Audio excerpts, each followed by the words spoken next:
Salut tout le monde, j'espère que vous allez bien. Aujourd'hui on se retrouve donc pour les résultats, mon avis sur Payback 2016. J'ai rien à vous dire de spécial, donc on va pouvoir commencer directement le pay-per-view. Alors je vais commencer directement par les caractéristiques comme d'habitude du pay-per-view. Donc c'était forcément le 1er mai 2016, donc c'était à Chicago, Illinois, à la Allstate Arena. Sachant que la Allstate Arena a quand même accueilli énormément de shows WWE, que ce soit des pay-per-view, des shows hebdo. Ils ont vraiment accueilli énormément de shows WWE. Et là, pour la petite anecdote, Payback, c'était donc la 4ème édition de Payback, et 3 fois sur 4 ce show s'est déroulé à Chicago, donc dans la même Allstate Arena. Donc c'est une arène qui est habituée à accueillir ce pay-per-view. Et donc le thème musical de ce pay-per-view, c'était We Don't Have to Dance de Andy Black, un thème plutôt sympa. Voilà, j'ai rien d'autre à dire, on va pouvoir commencer par le pré-show. Finalement, donc il y a un match qui a été rajouté au pré-show qui n'était pas prévu, hein, normalement. Enfin, on nous avait vendu ça. Enfin, voilà, c'était pas à la base prévu dans le pré-show, mais finalement, bah voilà, ils l'ont mis dans le pré-show. Donc c'était entre Baron Corbin et Dolph Ziggler. Le match a duré un peu moins de 8 minutes. Alors, personnellement, j'avais misé une victoire de Corbin parce que pour moi, ça aurait été un petit peu bizarre de faire gagner Ziggler, sachant qu'il n'avait pas de plan défini, sachant que Corbin est neuf, entre guillemets, et nouveau dans le main roster. Je pensais vraiment qu'ils allaient faire gagner Baron Corbin, et finalement, pas du tout. Donc déjà, de 1, très surpris que ce match soit dans le pré-show, et de 2, bah, très surpris de la victoire de Ziggler. Donc Corbin en fait a dominé le match, bah, il a bien dominé en fait Ziggler pendant tout le match, et finalement Ziggler est revenu avec un tout petit roll-up, un tout petit paquet en fait, pour battre Corbin.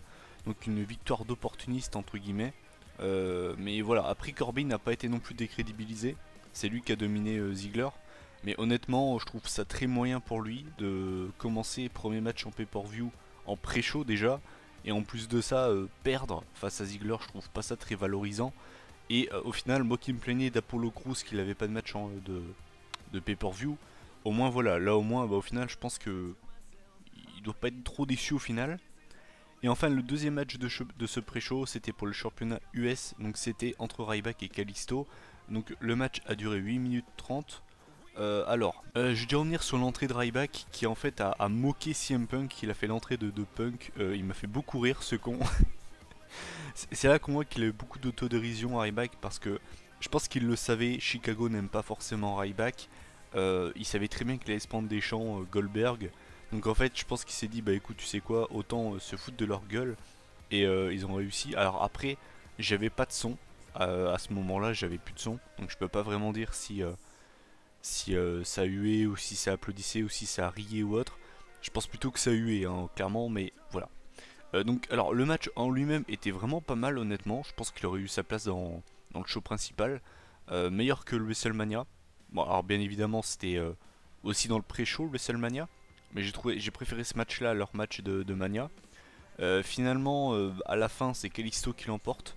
Il esquive en fait un frog splash de Ryback et derrière enchaîne avec le Salida del Sol. Euh, je suis déçu du résultat parce que pour moi, le règne de Kalisto est totalement anecdotique, inintéressant. Et voilà, je suis déçu. Surtout que Ryback a vraiment fait une belle petite prestation hier et a sauvé la vie de Kalisto parce qu'à un moment, enfin, j'abuse peut-être un peu, mais Kalisto a fait un énorme botch en fait près des cordes en fait. Et en fait, c'est Ryback qui a galéré genre à bien le réceptionner parce que bah voilà, Kalisto avait botch. Et certes, il botch moins que Sin Cara, mais ça lui arrive quand même de botcher. Et voilà, donc déçu du résultat du match. Et puis voilà.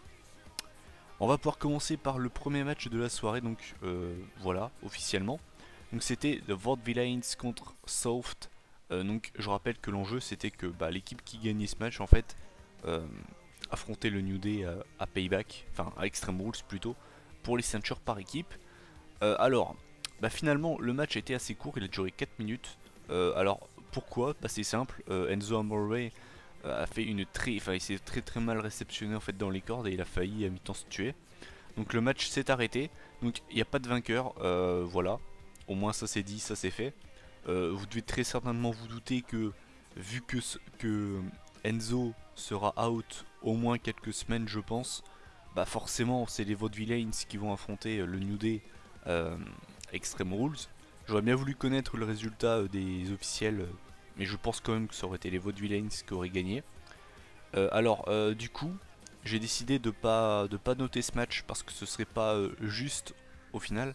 Parce que voilà, Enzo s'est blessé, le match a duré 4 minutes, ils l'ont arrêté, il n'y a pas de vainqueur. Donc je trouverais ça très très sévère de ma part de noter ce match. Je veux dire, ils y sont absolument pour rien. Enzo s'est blessé, apparemment il va bien, c'est le truc le plus important à retenir. Mais voilà, je vais pas noter le match, ce serait je trouve très très bête de ma part. Donc je vais pas le noter. C'est juste dommage que ce match se soit terminé de cette façon parce que je pense qu'on aurait vraiment pu avoir un très bon opener. Et je suis déçu. Je suis déçu du match. Mais le plus important c'est forcément que Enzo soit en vie et surtout soit en bonne santé. Je préfère juste le préciser, c'est peut-être aussi pour ça que je vais pouvoir expliquer le fait que j'ai eu du mal à me mettre dans le pay-per-view. Cette blessure de Enzo, j'ai eu beaucoup de mal en fait à me remettre dans le show. Vraiment, j'ai eu beaucoup de mal. Donc ça va peut-être expliquer pourquoi j'ai peut-être saccadé quelques matchs ou que je m'en foutais un petit peu du pay-per-view. Mais c'est vrai que j'ai eu beaucoup de mal à me mettre dans le show. Et ça doit certainement être la blessure de Enzo qui a fait ça. Finalement, donc ensuite on avait un match que j'attendais forcément beaucoup, puisque c'était Kevin Owens contre Sami Zayn. Euh, Très bon choix d'avoir mis ce match juste après le match avec Enzo qui se blesse, ça nous a directement remis dans le show. Donc le match a duré 14 minutes 30. Ce que j'ai beaucoup aimé dans ce match, c'est qu'il y a eu beaucoup d'intensité et ça se voyait vraiment que c'était des mecs qui pouvaient pas se piffrer. Alors bien évidemment, ils sont très potes, mais je veux dire, dans la storyline, voilà, ils nous vendent ça comme si c'est des mecs qui peuvent pas se saquer depuis une dizaine d'années. Et ben voilà, bah là on le voit. Là il y avait de l'intensité, ils arrêtaient pas de se taper, ça se voyait. Ils s'insultaient, limite ils s'insultaient. Voilà, là au moins il y avait du vrai, il y avait une vraie psychologie derrière tout ça. Et là voilà, là au moins on y croyait. Donc le match a duré 14 minutes 30, donc c'est une très bonne durée pour un match 1 contre 1, il n'y a pas de stipulation en plus, il n'y a pas de titre en jeu, il n'y a rien du tout. Finalement j'ai pas relevé grand chose, juste que c'était un match très plaisant du début à la fin, j'ai juste mais kiffé. Je vais quand même revenir à la fin. Donc en fait à la fin on a eu un super kick de Kevin Owens plus une pop-up powerbomb sur Sami Zayn pour la victoire de Kevin Owens. Un petit peu surpris, que le match se termine sur une pop-up powerbomb. Après voilà, ça me dérange pas, c'est son finisher, donc au final c'est pas forcément une mauvaise chose, mais c'est vrai que on a été habitué à avoir Kevin Owens devoir remporter plusieurs pour finir son adversaire, donc j'étais un petit peu surpris. Euh, il s'est également relevé de la Blue Thunder Bomb, mais c'est vrai qu'après il a pas pu porter son Luva Kick, le petit Sami. Donc voilà, victoire de Sami Zayn, non, de Kevin Owens, donc c'est une bonne chose. Je l'avais dit, enfin c'était mon pronostic, donc je suis content pour lui. Après honnêtement, si Sami Zayn aurait gagné, ça m'aurait pas dérangé. Donc voilà, à savoir qu'après le match, Kevin Owens s'est énervé. Il a demandé à Byron Saxton de venir l'interviewer après le match. Finalement, il a dit qu'il récupérerait son titre intercontinental. Et ça, je vais en parler juste après. Puisque donc dans la continuité, Kevin Owens s'est carrément imposé et s'est dit non, je vais rester à la table des commentateurs, j'ai commenté avec vous le prochain match. Car le prochain match, c'était le Miz contre Cesaro pour le championnat intercontinental. Donc c'était un match que j'attendais pas forcément. Enfin, c'est pas un match que j'attendais pas, mais c'était pas le match que j'attendais le plus de la soirée au final. Le match a duré 11 minutes, donc c'est une bonne durée je trouve. Alors mon avis sur ce match, j'ai été étonnamment surpris. Je pensais pas mettre une aussi bonne note à ce match en fait, mais je l'ai vraiment trouvé solide, avec forcément Cesaro qui a un petit peu carry le match. Je vais pas dire à lui seul, mais voilà, c'est quand même lui qui a quand même bien carry le match quoi. Le Miz a pas été dégueulasse, mais clairement voilà, entre les deux, celui qui me divertit le plus sur un ring c'est Cesaro, hein, je pense comme beaucoup de personnes. Euh, donc à noter que forcément les deux avaient deux styles totalement différents. L'explosivité de Cesaro avec ses European Uppercut et le Miz qui était plus en mode travail à terre, soumission, tout ça. Donc pourquoi j'ai relevé le fait que Kevin Owens était resté à la table des commentateurs? Parce que tout simplement ça jouait un grand rôle dans ce match. Puisque en plein milieu du match, enfin plutôt vers la fin du match, on a Sami Zayn qui revient et qui saute littéralement sur Kevin Owens qui était donc à la table des commentateurs. Les deux donc continuent à se fight. Pendant ce temps-là, le match continue. On a Cesaro qui d'ailleurs au passage s'est relevé du Skull Crushing Finale, ce qui est quand même pas mal. Donc il est quand même booké assez strong Cesaro. Finalement ensuite on a le crossface de Cesaro sur le Miz. Donc en fait au moment où le Miz abandonne, l'arbitre ne regardait pas. Pourquoi il regardait pas? C'est simple. Kevin Owens et Sami Zayn étaient en train de se taper sur l'apron du ring, donc où il y a les cordes. Donc forcément l'arbitre essayait de les dégager du ring, quoi. Et donc pendant ce temps-là, bah du coup, le Miz abandonné, sauf que l'arbitre ne l'a pas vu. Donc du coup, Cesaro, qu'est-ce qu'il a fait? Il a jarté les deux qui étaient en train de se taper. Et pendant ce temps-là, juste derrière, le Miz arrive, petit paquet roll-up pour la victoire du Miz. Alors la victoire du Miz sur un roll-up, honnêtement, ça me dérange pas. Je veux dire, ça colle parfaitement au personnage. Donc le fait que le Miz gagne sur un roll-up, c'est pas vraiment ça qui me dérange. C'est plutôt le fait que, à cause de Zayn et Owens, bah du coup Cesaro s'est fait entuber. Donc c'est vrai que ça m'a un petit peu saoulé quand même. J'ai bien ragé, je vais le dire franchement, j'ai bien ragé quand j'ai vu Cesaro perdre. Je voulais vraiment qu'il devienne champion. Donc j'ai vraiment été déçu du résultat. Après le match honnêtement était vraiment pas mal. Donc j'ai mis 7,5 sur 10. Mais encore une fois, bah, déçu du résultat. Ensuite on arrive à un match alors que je l'attendais pas du tout. C'est simple, c'est clair et net. J'ai rarement eu si peu d'entrain pour voir un match. Donc c'était Dean Ambrose contre Chris Jericho. Alors le match apparemment a duré presque 19 minutes. C'est une très très bonne durée. Je pensais pas qu'il allait durer si longtemps que ça. J'ai pas noté énormément de choses dans ce match, dans le sens en fait où je vous l'ai dit, voilà, j'ai eu énormément de mal à me motiver parce que les matchs de Dean Ambrose me saoulent plus qu'autre chose. Jericho n'est plus au top de sa forme, la rivalité pour moi est en carton, donc clairement ouais, j'ai eu beaucoup de mal à me mettre dans cette rivalité. Honnêtement, j'ai pas relevé grand chose, j'ai vraiment pas trouvé ce match exceptionnel. Pour moi, les deux ont fait ce qu'ils savaient faire. Et voilà, honnêtement, comment dire, bah, les deux se marient plutôt bien dans le ring. Mais après, honnêtement, c'est pas le in-ring qui me fait lever de ma chaise. Je parle surtout pour Dean Ambrose. Je passais plus mon temps à m'embrouiller avec des fans d'Ambrose sur Twitter plus qu'autre chose. Avec un fan, j'avais dit je comprends pas comment on peut être fan d'Ambrose en sous-entendant que dans le ring, voilà, il était pas ouf quoi. Et un mec qui m'a dit, qui est venu me voir, ouais, tu manques de respect, je sais pas quoi. Bon, bref. Après, le mec m'a bloqué, donc très ouvert d'esprit, encore une fois. Hein. Les mecs qui viennent te critiquer, mais après qui te bloquent parce qu'ils ont tellement pas d'arguments, c'est quand même assez drôle, je trouve. Note à part. Donc voilà, j'ai rien d'autre à dire sur ce match. Victoire d'Ambrose avec le Dirty Deeds. Pareil, j'ai pas aimé la fin. Le fait qu'il relève Jericho en position Dirty Deeds. Ah, il essaie de l'emmener, il n'y arrive pas, du coup il met 3 coups de genou et là il arrive à la porter. J'ai pas aimé la fin. J'ai pas aimé le match en lui-même, enfin, il est pas mauvais, hein, mais honnêtement, j'ai vraiment pas été diverti. Donc j'ai mis 7 sur 10. Ça reste correct, hein, mais honnêtement, j'étais vraiment pas dedans. Ensuite, on va arriver avec l'avant-dernier match de la soirée, donc c'était pour le Divas Championship. Donc c'était Charlotte accompagnée de Ric Flair face à Natalia accompagnée de Bret Hart. A savoir que sur Wikipédia, à l'heure où je tourne la vidéo, la durée des matchs n'est pas mise, donc voilà, pour celui-là et pour le main event, je ne sais pas combien les matchs ont duré. Mais voilà, de mémoire, les deux ont duré quand même assez longtemps.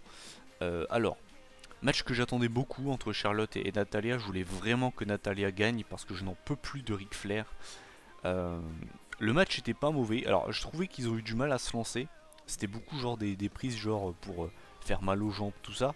J'ai eu beaucoup de mal à me mettre dans le match au début du match. J'avais vraiment l'impression que, je sais pas, qu'ils étaient au ralenti. Et finalement, ensuite, le match a vraiment été lancé et là, c'était beaucoup plus fun à voir. A noter quand même qu'on a eu un très beau moonsault de Charlotte, très bien porté. A noter que Natalia a résisté au figure 8 de Charlotte. Donc c'est vrai qu'au moment où qu'elle a résisté au figure 8, je me suis dit ah peut-être que Natalia va gagner, peut-être que je vais pouvoir être content. Et finalement on va revenir à la fin parce que j'ai encore une fois rien d'autre à dire sur ce match. À la fin on a Charlotte qui porte le sharpshooter sur Natalia. Et là l'arbitre sonne la cloche. Donc déjà je me dis pardon, elle a abandonné, j'ai pas vu tout ça. Et donc même à juste tout ça, elle comprenait pas ce qui se passait. Et donc là on fait un replay et on voit donc en fait que Natalia n'a pas abandonné. Donc en fait on a eu un remake du Montreal Screwjob. Et autant vous dire que j'ai vraiment ragé, mais bien comme il faut. Parce que vraiment je chie sur les bookers de la WWE. Les mecs ont ramené Bret Hart. On est à Payback, une foule de connaisseurs, une foule où il y a beaucoup de bruit. Il y avait tout qui était réuni pour que Natalia gagne enfin ce titre. Et ben non, on gagne. Non seulement elle perd, donc non seulement c'est notamment c'est du foutage de gueule pour Bret Hart, mais est-ce qu'on en parle de cette fin de merde? Qu'elle perde, c'est une chose. Elle aurait perdu clean à la rigueur, ok. Mais tu perds pas comme ça, c'est quoi cette fin de merde? Mais what the fuck, mais vraiment. Je chie sur les bookers de la WWE, sur Vince McMahon. Parce que voilà, cette fin est nulle à chier. Mais vraiment. C'est quoi cette fin de merde? Oh là là là là. Voilà.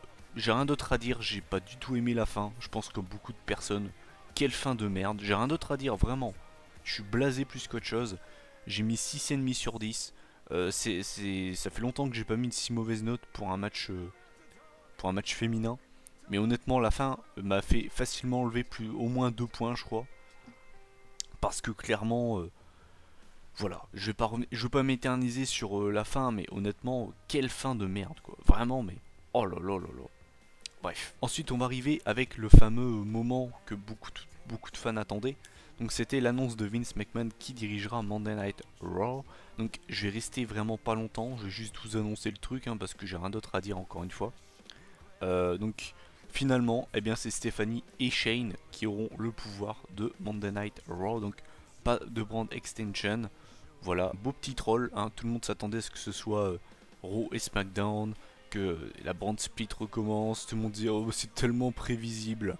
Eh ben finalement non, non, pas du tout. Voilà, Stephanie et Shane vont se tirer les cheveux et donc vont diriger Raw, voilà. Et enfin, on va arriver au main event de ce Payback 2016, comme vous pouvez le voir. J'ai pas mis beaucoup d'entrain dans ma voix pour dire main event. C'est que il a dû se passer quelque chose, je vous laisse deviner quoi. Donc c'était forcément donc pour le WWE World Heavyweight Championship. Roman Reigns face à AJ Styles. Donc, encore une fois, j'ai pas la durée hein, sous les yeux, désolé. Bon, de mémoire, il a quand même duré très longtemps. A noter quand même que Christophe Ajus a lu mon tweet en plein pay-per-view, j'étais mort de rire. J'ai mis un tweet entre guillemets anti-Reigns où je disais j'espère que ce sous-catcher ne perdra pas. Enfin, si ce sous-catcher bat AJ Styles, je vais bien rager. Et quand il a lu mon tweet, j'étais mort de rire, je pensais pas qu'il allait le lire. Et du coup, il y a plein de fans de Reigns qui me sont tombés dessus, ça m'a fait assez rire. Après, voilà, je disais ça sous le coup voilà, j'étais dans le show, forcément, j'ai réagi comme ça, mais honnêtement, voilà. Certes, je suis pas fan de Roman Reigns, je respecte les goûts, mais quand j'ai vu des fans de Reigns venir me parler, ça m'a fait quand même beaucoup rire. Hein. Vraiment, beaucoup d'arguments, ça taille directement le physique, grosse répartie quand même. Enfin, bref. Donc, on va revenir sur le match en lui-même. Donc, c'est un match que j'attendais forcément. À noter que alors ce match, je vais pas commencer dans l'ordre ou je sais pas quoi. C'est simple, ce match, je l'ai résumé en gros bordel. Ce match, c'était de l'overbooking à son paroxysme. Donc, à noter que le match a recommencé 2 fois.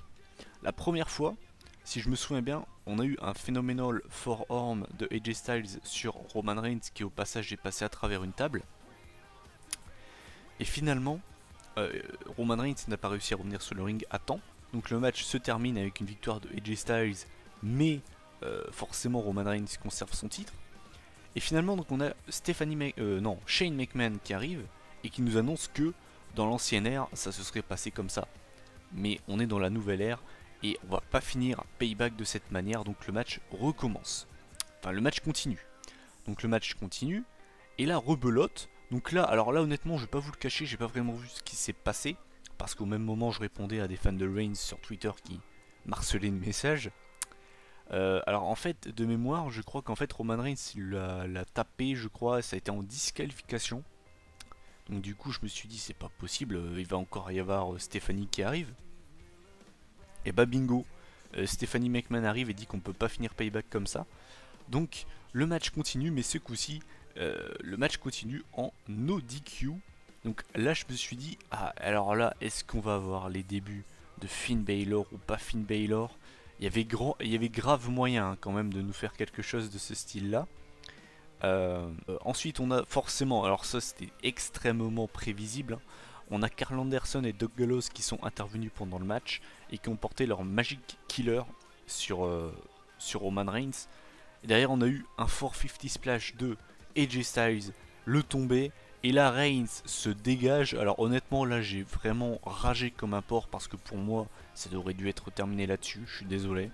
C'est pas une question d'être de mauvaise foi mais Là, si vous venez pas me dire que dans ce match, Roman Reigns a encore une fois été overbooké en mode Superman, honnêtement, vous n'êtes pas objectif, les mecs. Honnêtement, je vais en reparler de la fin, mais c'est du n'importe quoi. J'ai l'impression de ce match, j'ai l'impression de me répéter par rapport au main event de Fastlane 2015. Pour moi, c'est exactement pareil. Donc ensuite, on a les Usos qui sont venus aussi pour aider Roman Reigns. Donc finalement, ils ont continué à se taper. C'est même Usos qui ne sont pas venus, hein, au passage, hein, parce que Roman Reigns a dit pas besoin de Bullet Club, enfin pas besoin de club. Moi j'ai une famille. Cette même famille n'est pas venue t'aider à TLC 2015. Hein. Donc paye ta crédibilité d'équipe de merde, enfin de famille de merde entre guillemets. Hein. Parce que ça j'ai pas oublié les gars. Hein. Je l'avais dit. Hein. J'y crois plus à cette famille, tout ça. Hein, la famille, vous souvenez de ce clan là? Roman Reigns, les Usos, Dean Ambrose. J'ai pas oublié, hein. Hein. Quand Roman Reigns s'est fait taper par toute la League of Nations et que personne n'est venu l'aider, ça j'ai pas oublié. Hein. Donc la WWE, non, non, j'ai pas oublié. Hein. C'est vraiment un clan carton, hein, désolé. Donc les Usos sont venus aider leur cousin pour une fois, j'ai envie de vous dire.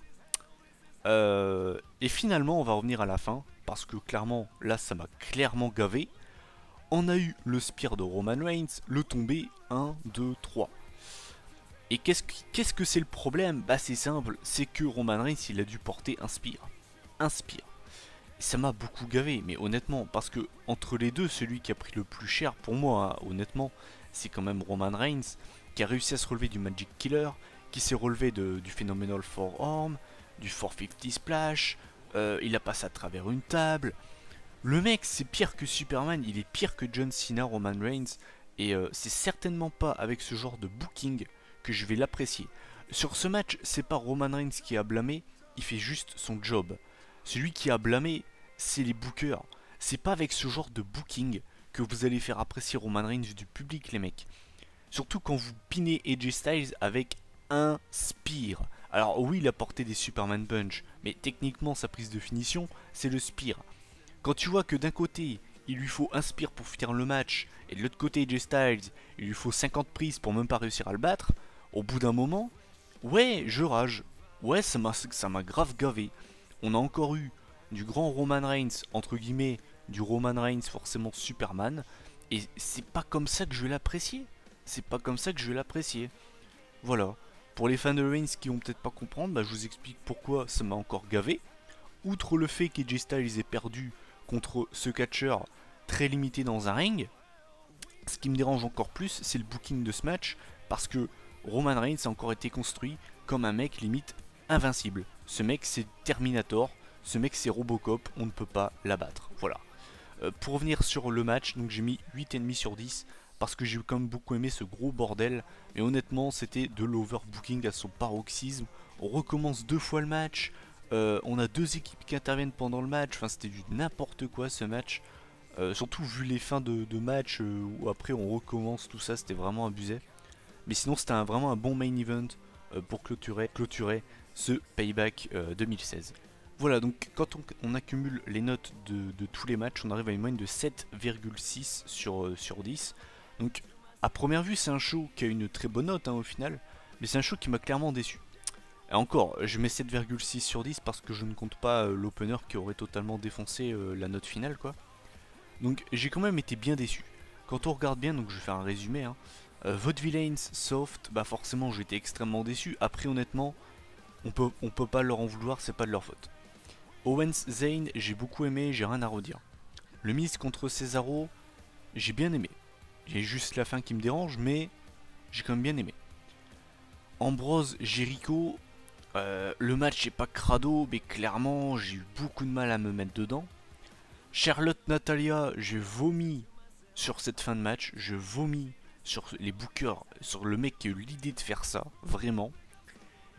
À part ça, le match n'était pas dégueulasse, mais honnêtement, la fin gâche tout. Et enfin, le main event, c'était du grand n'importe quoi. Donc, alors, mon avis sur ce pay-per-view, c'est que j'ai du mal à me faire une idée dessus. Il y a une partie de moi qui me dit quand même on a été diverti, on a quand même eu un match, une carte assez solide. Mais il y a une partie de moi qui me dit quand même que c'était un peu du what the fuck. Quand on regarde bien quand même, il y a quand même pas mal de fins de matchs qui ont été quand même assez what the fuck. et c'est un pay-per-view sur lequel j'ai beaucoup de mal à me faire. J'en tire quand même du positif, mais c'est clairement pas pour moi la meilleure édition de Payback. C'est clairement pas l'édition sur laquelle j'ai eu le plus de plaisir. Et en gros, les deux matchs à retenir, c'est le main event et le Zayn Owens. Mais quand même, pour moi, le meilleur match restera Zayn Owens parce qu'ils n'ont pas eu besoin d'overbooking, d'intervention d'équipe. Ils ont fait le match à eux deux. Et le match a dû durer certainement moins longtemps, mais j'ai vraiment trouvé ce match très bon. Et j'ai hâte de voir leur match à Extreme Rules. Pourquoi pas un Fatal 4-Way, vu qu'on a vu derrière Kevin Owens qui défiait pour le titre intercontinental. C'est vrai qu'il a jamais perdu le titre, enfin, il a jamais invoqué sa clause de rematch. Donc ce serait logique. Et si on a un Fatal 4-Way entre Owens, Zayn, Miz et Cesaro, personnellement je suis totalement preneur. Voilà, cette vidéo est terminée. N'hésitez pas à réagir en commentaire, à donner votre avis sur ce show. Et puis voilà, on se retrouve donc en fin de semaine. Allez, bye tout le monde.